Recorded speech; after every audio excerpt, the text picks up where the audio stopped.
sekon. Kemudian bola menumbuk bola lain bermassa 2 kg yang mula-mula bergerak ke kiri dengan kecepatan 10 meter per sekon. Tumbukan yang terjadi tumbukan lenting sempurna. Berapakah besar kecepatan bola setelah tumbukan? Untuk penyelesaiannya, terlebih dahulu kita tulis apa saja yang diketahui dan yang ditanya dalam soal ataupun permasalahan yang ada dalam soal. Kemudian kita menggunakan persamaan yang sesuai untuk menyelesaikan soal. Dari sini kita menggunakan persamaan hukum kekekalan momentum. Dengan menggunakan hukum kekekalan momentum, kita mendapatkan persamaan 1. Kemudian kita dapat menggunakan persamaan koefisien restitusi, dan koefisien restitusi kita mendapatkan persamaan kedua. Kemudian eliminasi persamaan 1 dan 2 untuk mendapatkan nilai V1 aksen ataupun V2 aksen. Nah, setelah kita eliminasi akan menghasilkan nilai V1 aksen dan V2 aksen.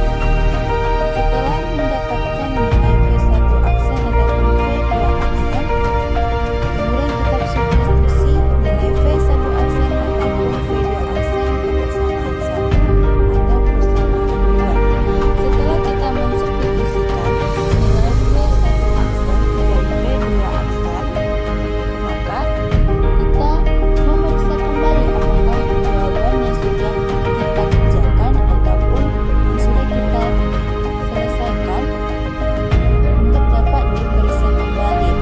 Nah, setelah diperiksa, kita dapat menuliskan jadi kecepatan kedua bola bertumbukan adalah V1 aksen yaitu negatif 16 meter per sekon dan V2 aksen sama dengan 2 meter per sekon. Nomor 2. Perhatikan gambar berikut ini. Mula-mula dilepaskan dari posisi 1 dengan ketinggian 120 cm dan setelah menyentuh lantai, bola memantul dengan ketinggian 30 cm.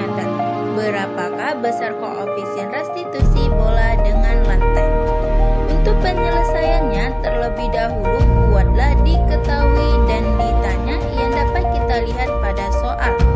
Setelah membuat diketahui dan ditanya, maka gunakan persamaan yang dapat menyelesaikan ataupun persamaan yang sesuai untuk menyelesaikan permasalahan yang ada pada soal.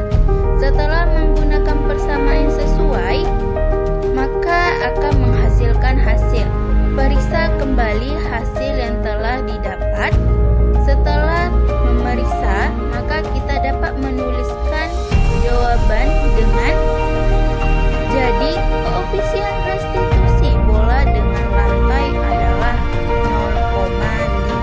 Untuk menjawab soal berikutnya juga akan sama dalam menyelesaikan soal. Yang pertama, terlebih dahulu buatlah diketahui dan ditanya yang dapat kita peroleh atau kita lihat dari soal. Yang kedua, gunakan persamaan yang sesuai dengan yang diketahui dan ditanya untuk menyelesaikan permasalahan yang ada pada soal. Yang ketiga, setelah menggunakan persamaan yang sesuai dan menyelesaikannya, maka akan didapat hasil ataupun jawaban dari permasalahan yang ada pada soal. Yang keempat, periksa kembali jawaban. Apakah sudah benar jawaban yang kita miliki? Contohnya, kita periksa apakah satuannya sudah benar ataupun hasilnya dan lain-lain. Setelah diperiksa, dapat kita tulis kembali. Contohnya, dengan jadi kecepatan bola setelah tumbukan adalah kecepatan benda 1 setelah tumbukan sama dengan 0,4 meter per sekon dan kecepatan benda 2 setelah tumbukan sama dengan 0,6 meter per sekon.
created using Powtoon.